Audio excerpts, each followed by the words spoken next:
2020년도 2학기 강의를 시작하겠습니다. 코로나 사태로 대면 강의를 못해서 여러가지로 아쉬운 점이 많습니다. 그러나 여러분들께서 열심히 공부를 해서 실력을 쌓기 바랍니다. 이번 학기에는 대학물리 파2를 하는데, 이 파2는 이 전자기학이 되겠습니다. 과학사 부분의 이야기는 여러분들이 참고를 한번 보시고, 우리가 1학기 때는 소위 말해서 뉴턴 역학이라고, 이 영국의 뉴턴이 1700년 말경에 완성한 학문을 우리가 200~300년이 지난 지금도 대학에서 역학으로서 학문적으로 정립이 된 뉴턴 역학, 뉴턴이 정립한 과목을 1학기 때 배웠습니다.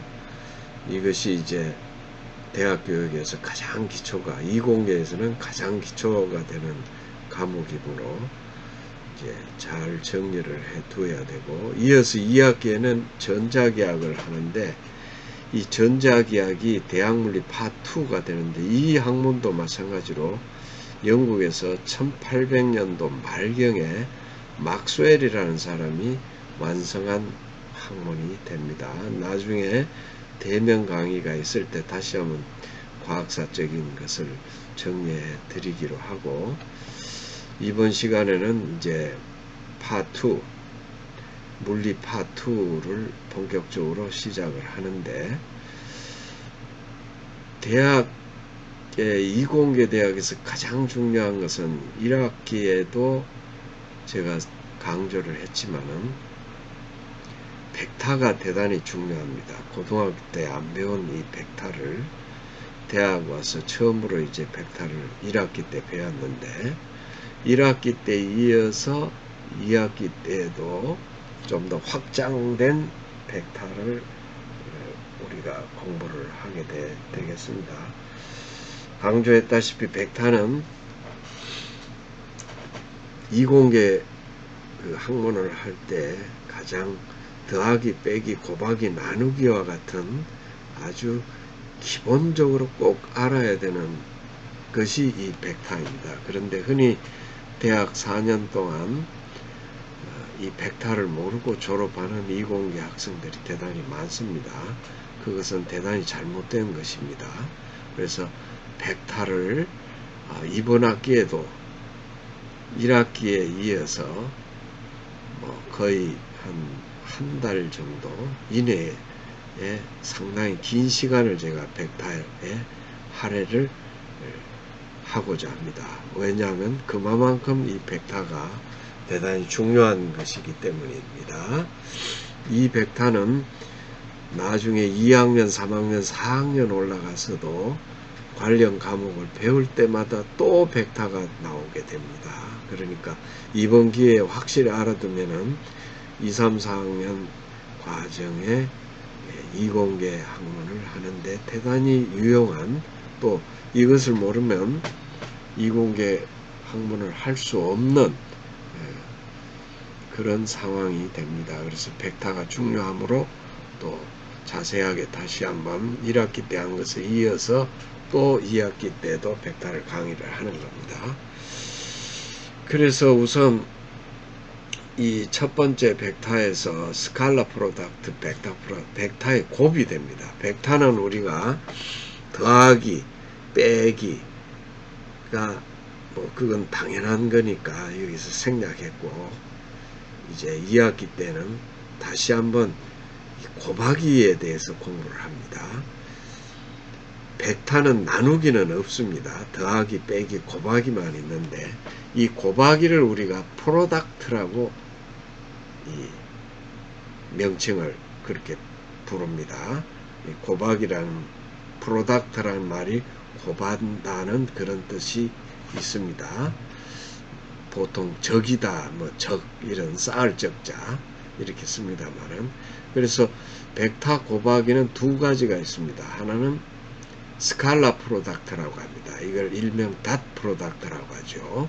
이건 1학기 때 배웠으니까 복습 차원에서 좀 더 자세히 제가 별도로 설명을 합니다.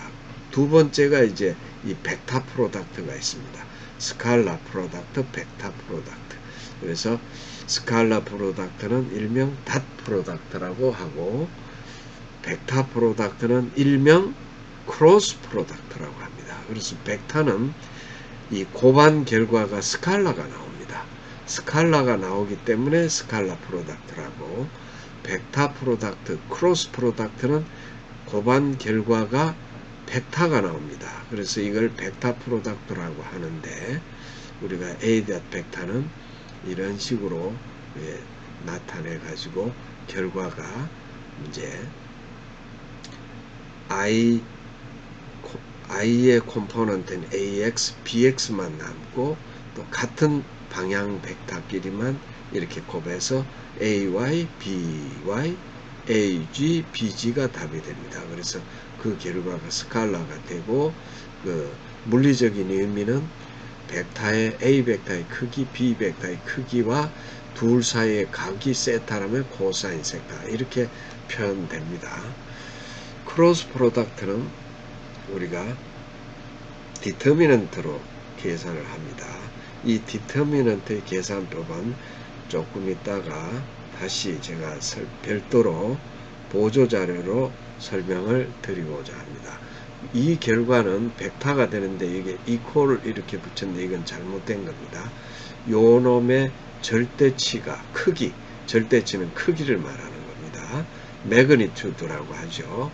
이 절대치가 크기가 바로 이렇게 되는 겁니다. 이놈의 벡터 결과는 여기에 기재하지 않았으니까 다음 이어서 보조자료로 제가 자세히 또 스칼라 프로덕트와 벡터 프로덕트를 설명을 해 드리겠습니다. 그래서 이 스칼라 프로덕트와 벡터 프로덕트는 1학기 때 한 거니까 다시 한번 복습을 해 드리고, 이어서 이제 두 번째로 벡터를 이해하려면 좌표계를 먼저 잘 이해를 해 두어야 됩니다. 우리가 좌표계는 코오디네이트 시스템이다, 영어로 이렇게 이야기를 합니다. 그래서 보통 우리가 쓰는 XYG 좌표계가 있고, XYG 좌표계의 유닛 벡터, 단위 벡터를 X 햇, Y 햇, Z 햇이라고 나타내기도 하고, 또는 I 햇, J 햇, K 햇이라고도 쓰기도 합니다. 여러분, 저도 이렇게도 쓰기도 하고 이렇게도 쓰기도 하니까 여러분도 그걸 아시고 뭐 이렇게 XYG로 쓸 수도 있고 IJK 햇 벡터로 쓰기도 합니다. 이걸 유닛 벡터라고 합니다. 그래서 XYG 좌표계에서의 관계는 우리가 1학기 때 많이 했으므로 생략하고, 이제 물론 1학기 때 이제 두 번째 폴라 코오디네이트라는 걸 이미 배웠습니다. 그러나 이것이 너무 중요하니까 또 여기에 또 설명을 하려고 합니다. 우리가 폴라 코오디네이트를 갖다가 로 파이 좌표계라고 합니다.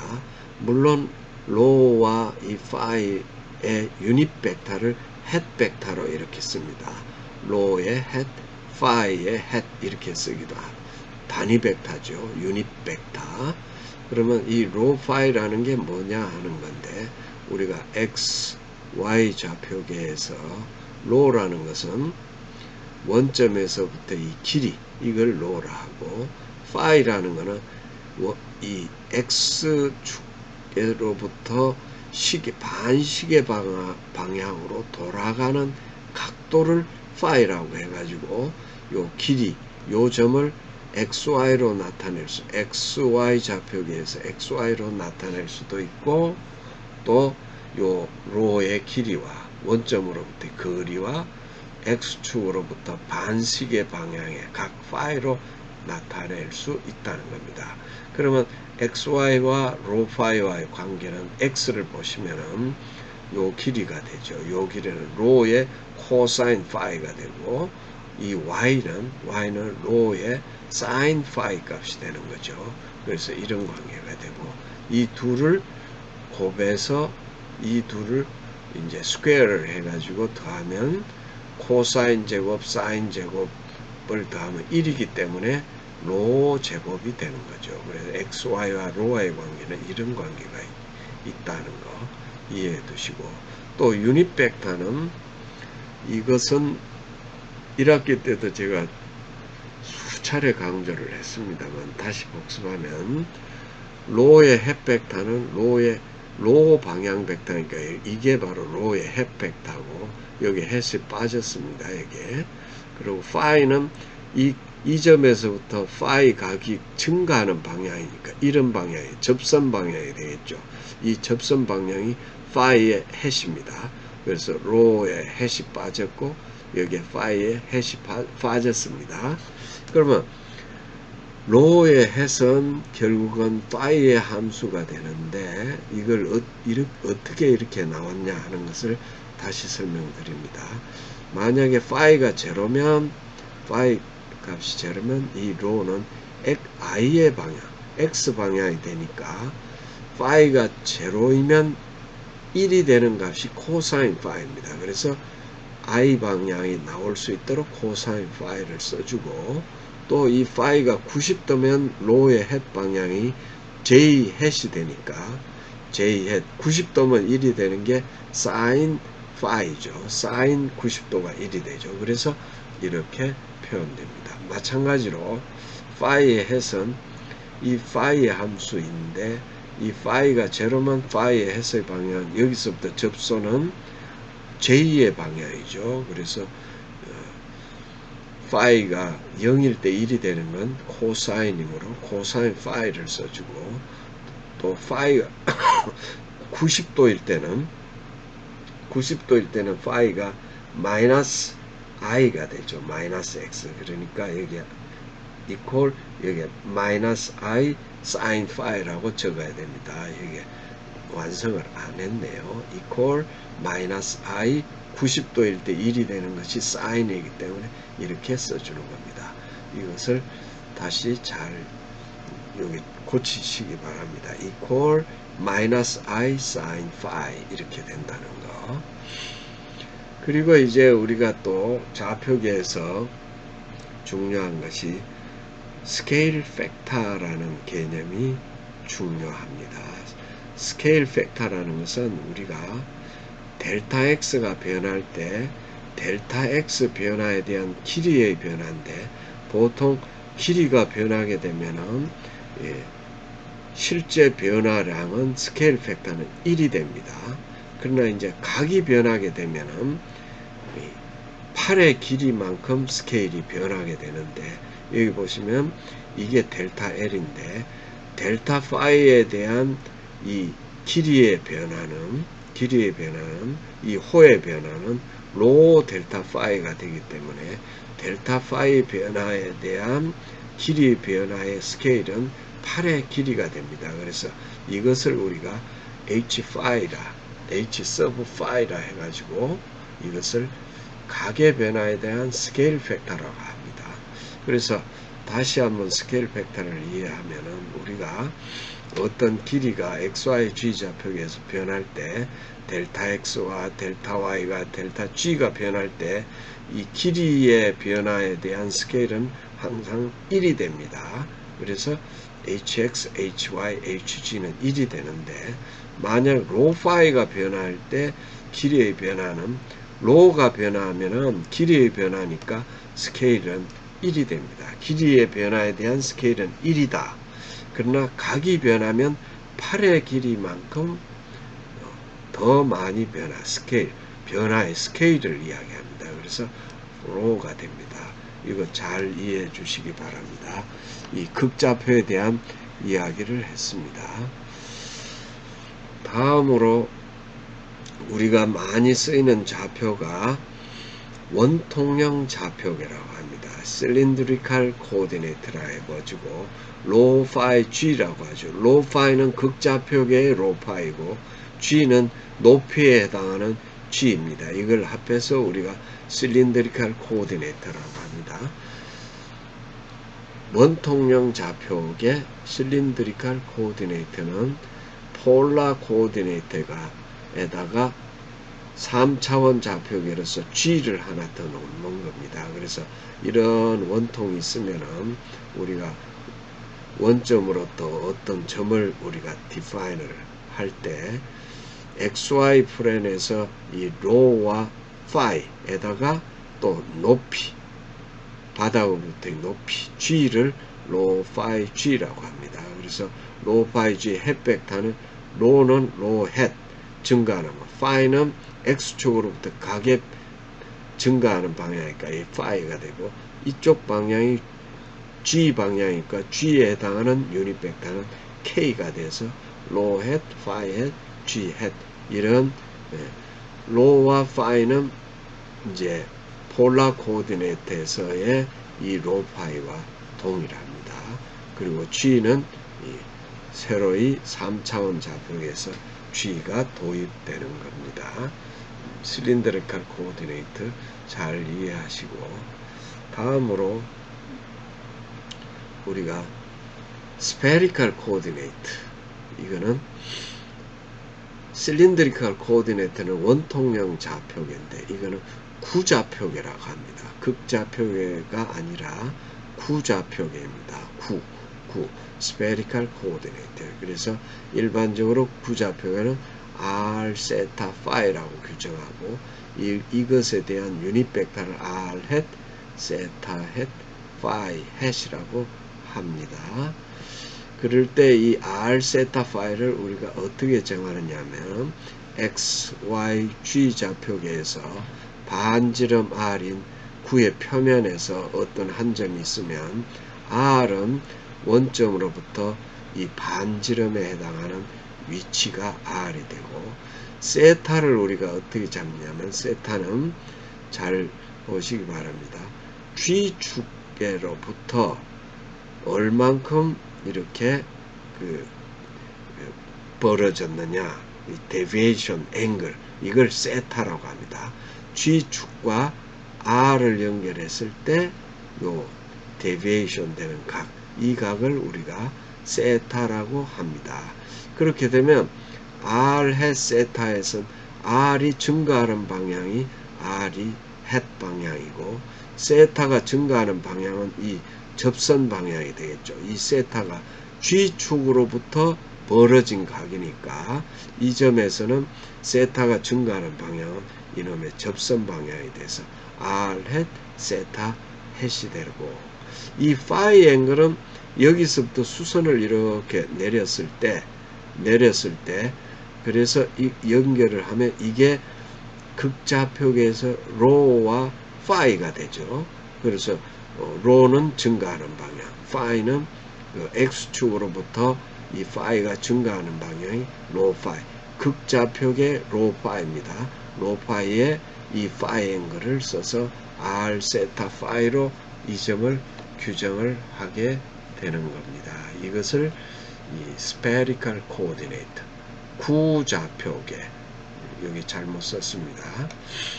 그래서 우리가 일반적으로 rho와 phi의 관계는 x, i와 j의 방향으로 아까 설명한 요식은 그대로 성립을 하게 됩니다.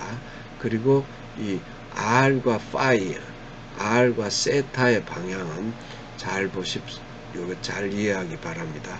r과 세타의 방향, 이 r의 방향은 어떻게 되느냐 하는 건데, 이 r을 잘 보시면 이 방향이 rho의 햇 방향이 되고 이 방향이 g의 방향이 되니까 r의 햇은 rho와 k 방향의 합이 됩니다. 그런데 이 세타가 제로면 r은 k가 돼야 되기 때문에 제로일 때 1이 되는 값은 코사인 값입니다. 그래서 k의 코사인 세타를 써주고, 만약에 이 세타가 90도면 r의 햇은 rho의 햇이 되니까 90도면 1이 되는 건 사인이니까 이렇게 써주는 겁니다. 또 이 세타의 방향을 보면 세타가 제로이면 바로 로우가 됩니다. 로우가 되고 또 세타가 90도이면 이 세타의 방향 마이너스 K가 되죠. 이 점이니까 90도니까 이 세타가 90도면 이 점이 되면 여기서 아랫방향이니까 그래서 마이너스 K 90도일 때 1인 건 사인 세타니까 이렇게 써주고 그래서 이 로우와 로우 벡터를 이 값을 써주면은 결국은 이 R 세타가 이 로우를 위에 이 식을 대입을 해서 사인 세타 여기는 코사인 세타가 이러한 관계가 나오고 파이는 우리가 극좌표의 파이를 그대로 우리가 쓴다. 그래서 R 세타 파이 좌표의 유닛 벡터는 이렇게 된다는 건 여러분들이 잘 별도로 이해를 해서 노트에다가 반드시 다시 한번 해보시기 바랍니다. 또 우리가 로 세타 파이와 XYG의 관계를 우리가 알아보면은 우선 이 X 값이라는 것은 우리가 극좌표에서 로 코사인 파이라고 이미 했습니다. X 값이란 이렇게 되죠. 여기가 X 값입니다. 로 코사인 파이. 또 Y의 값은 이쪽 방향이 Y니까 로 사인 파이가 되죠. 이렇게 되는데 이때에 이 로라는 것을 가만히 보면 로라는 것은 여기에서 이게 R이고 여기 세타니까 이 길이는 이 길이와 같습니다. 이 길이는 로 사인 세타가 되죠. 로 사인 세타. 그래서 이 로를 집어넣으면 X는 이렇게 표현되고 또 이 로를 R 사인 세타 집으면 이렇게 되고 Z는 R의 코사인 값이 되죠. R의 코사인 값이니까 요게 G가 되죠. 요게 세타면 코사인 값이 요것이 G니까 G는 로 코사인 세타다. 요런 관계에 있다 하는 것을 이해해 주시기 바랍니다. 다음 시간에는 이제 벡터의 미분을 공부하게 됩니다. 이제 2학기 때는 1학기 때의 벡터와는 달리 벡터의 미분 그리고 벡터의 적분도 있습니다. 그래서 벡터의 미분과 적분을 이제 공부를 하게 됩니다. 그래서 이 벡터의 미분과 벡터의 적분이 이공계 공부를 하는데 대단히 중요한 가장 기본이 되는 것이기 때문에 우리가 고등학교 때 배운 미적분에 이어서 이 벡터의 미적분도 공부를 하게 됩니다. 그래서 이번 시간에는 좌표계를 공부를 했습니다. 그래서 복습을 하면 우리가 XY 좌표계와 또 극좌표계가 있고 이 극좌표계에서 XY와 극좌표 로 파이의 관계 그리고 유닛 벡터와의 관계 그리고 스케일 벡터를 공부했습니다. 스케일 벡터는 각이 변할 때 8의 길이에 해당하는 값이 스케일이 되는 겁니다. 각이 델타 파이라 변하면 호의 길이는 변화하는 길이는 이 스케일 호의 길이만큼 각의 변화에다가 호의 길이만큼 길이가 변한다. 그래서 각이 변할 때는 스케일 벡터가 1이 아닌 값이 주어지고 그 값은 8의 길이가 됩니다. 그래서 XYG 좌표에 대해서 스케일 벡터는 모두 HX, HY, HG는 1이 됩니다. HX, HY, HG를 스케일 벡터라고 합니다. 그래서 길이 변화에 대한 스케일 벡터는 모두 1입니다. 근데 로는 길이 변하기 때문에 당연히 1이고 또 파이는 각이 변하기 때문에 8의 길이 로가 되는 것입니다. 잘 알아두시고 물론 실린더 좌표계와 극좌표계에서도 앞으로 이 스케일 벡터를 따로 또 자세히 공부를 할 것입니다. 벡터 미분적분에서 스케일 벡터가 중요합니다. 그래서 원통 좌표계는 로 파이 g라고 한다. 또 극좌표계에서는 r 세타 파이라고 한다.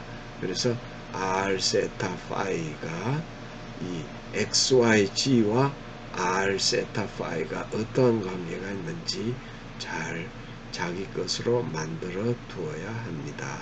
또 방향 벡터 r 세타 파이, 특히 r 세타는 로 k로 표시되기 때문에 이 로를 여기다 집어넣으면 r 세타 파이의 유닛 벡터가 나오는 겁니다.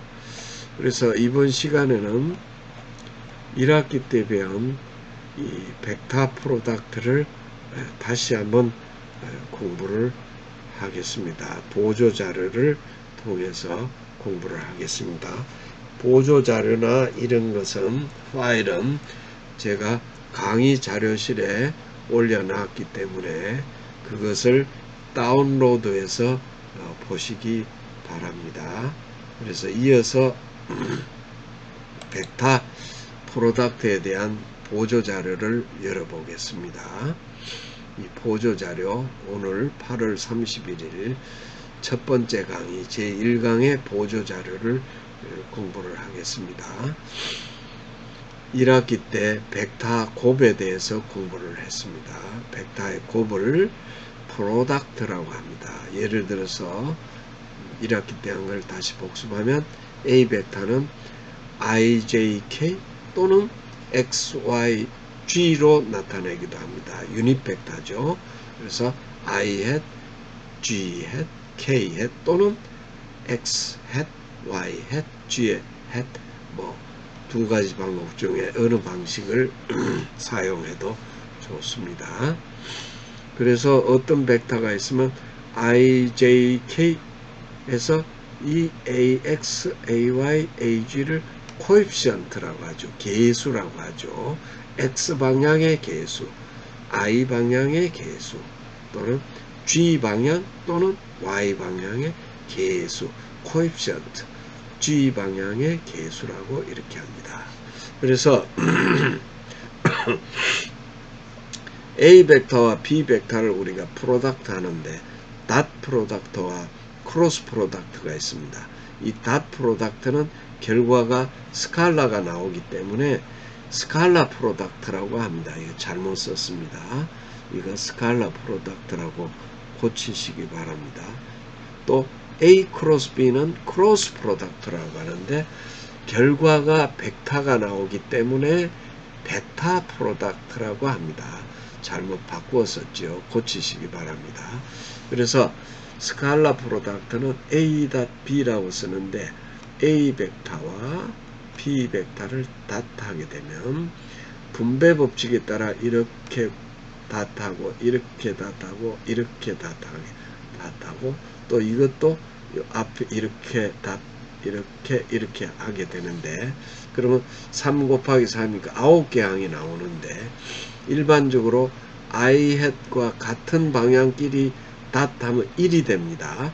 다른 방향 j i 하면 0이 됩니다. 그래서 살아남는 것은 같은 방향끼리만 살아남아 가지고 이놈과 이놈을 곱해서 이렇게 코에피션트만 남고 이렇게 곱해서 이렇게 되고 이렇게 되고 결과가 보시다시피 스칼라 값이 됩니다. 그래서 스칼라 프로덕트라고 하고 이것은 무슨 의미냐면 요 벡터와 요 벡터의 크기 이걸 절대치 매그니튜드라고 하죠. A 벡터의 매그니튜드 B 벡터의 매그니튜드와 AB 사이의 각을 세타라면 코사인 세타로 우리가 정의를 하게 됩니다. 또 벡터 프로덕트는 우리가 이 벡터와 이 벡터를 크로스하게 되면 마찬가지로 이렇게 3 곱하기 3이니까 9개 항이 됩니다. 그래서 같은 것끼리 곱하면 0이 되고 다른 것끼리 곱하면 ij는 k가 되고 jk는 i가 되고 ijk가 꼬리 물기로 이렇게 돌아간다는 거 1학기 때 배워서 아마 아실 겁니다. 그러나 일반적으로 이 크로스 프로덕트는 디터미넌트로 계산하는 것이 통상적인 계산 방법입니다. 물론 이걸 다 곱해서 9개를 일일이 다 곱해서 계산하는 방법도 있죠. 그러나 그것은 일반적인 방법이 아니고 디터미넌트로 계산을 합니다. 이 디터미넌트 계산, 행렬로 계산한다는 뜻입니다. 이 디터미넌트 계산을 설명드리면 우선 I 벡터를 쓰고 I 벡터의 코펙터를 우리가 이 줄 없앤 요것을 코펙터, I has 코펙터라고 합니다. 이 두 개의 행렬을 이렇게 곱할 때는 플러스라고, 이렇게 곱할 때는 이런 방향으로 곱할 때는 마이너스를 써주게 됩니다. 그래서 I의 코펙터를 계산하면 AY, BG, 또 이렇게 곱할 때는 빼기 AG, BY를 합니다. 또 두 번째 거 할 때는 I는 플러스, 두 번째 거 할 때는 마이너스 J를 하고, 세 번째 거는 다시 플러스 K가 되는 겁니다. 그래서 두 번째 거 할 때는 디터미넌트 계산 법입니다. 마이너스 J가 되고, 요 J의 코펙터는 요것과 요게 되니까 AX, BJ, 또 이렇게 할 때 AG, BX는 마이너스를 넣어준다. 또 K는 이 K has 코펙터는 요것이 됩니다. 그래서 이렇게 곱하고 이렇게 곱할 때는 마이너스를 해서 이렇게 된다는 거 잘 알아두시기 바랍니다.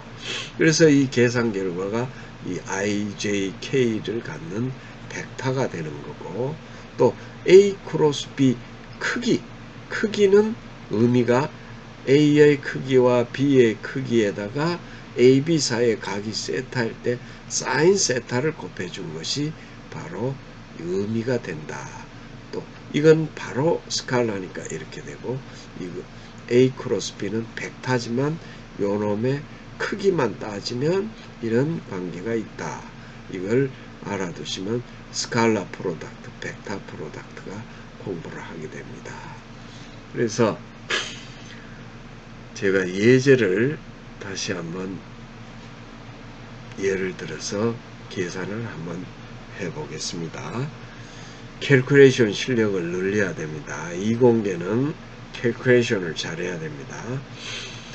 A.B 벡터를 계산하라. 그리고 AB 사이 사이각을 계산하라. 이런 문제입니다. 그러면 A, B 벡터가 이렇게 주어지면 A.B니까 이 벡터를 여기 쓰고 요 벡터를 이렇게 써서 같은 방향끼리 곱하죠.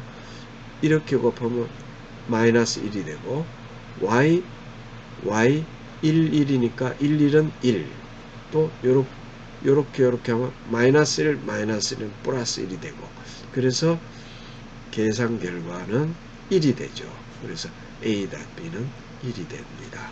그래서 코사인 세타는 A.B를 각각의 크기로 나눈 겁니다. A.B는 여기서 계산 결과가 1이 됐고, A 벡터의 크기는 이 벡터의 크기는 루트 해가지고 각 코에피션트를 제곱하는 겁니다.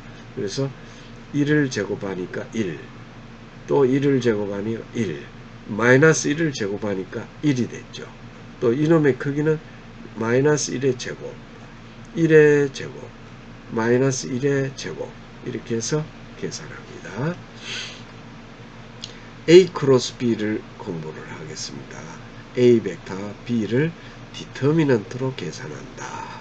그럼 이 벡터의 코에피션트 1 플러스 1 마이너스 1 여기 써주고, 마이너스 1, 1 마이너스 1을 이렇게 써주고, A에 해서 이렇게 곱하면 마이너스 1이죠. 이렇게 하면 마이너스 1인데 마이너스 이렇게 할 때는 마이너스에 붙여줘야 되니까 플러스 1이 되고, 또 y의 코펙터를 계산할 때는 마이너스 y 해주고, g일 때는 플러스 g를 이렇게 해준다고 했죠. 그 다음에 요거 마이너스 y의 코벡터는 요렇게 하면 마이너스 1이죠. 요렇게 하면 1 곱하면 1인데 이렇게 할 때는 마이너스를 써주기 때문에 이렇게 마이너스 1을 붙였습니다. g는 1 이렇게 할 때는 마이너스니까 1이 되죠. 그래서 이것을 정리하면 이 값이 되고, 사인 세타는 이 놈의 크기는 이것의 크기니까 루트 2의 제곱 더하기 코에피션트 2의 제곱이 이 벡터의 크기가 되죠. 또 A 벡터의 크기는 마찬가지로 각각을 제곱해 주는 겁니다. 각 코에피션트를 제곱해서 루트. 그래서 답이 이렇게 됩니다. 그래서 숙제를 한 문제 내겠습니다. XYG 좌표계 단위 벡터를 X, Y, G, 이라고 하고 시점이 마이너스 1, 0, 1이고 종점이 1, 마이너스 2인 벡터 A를 표시를 하라 하는 겁니다.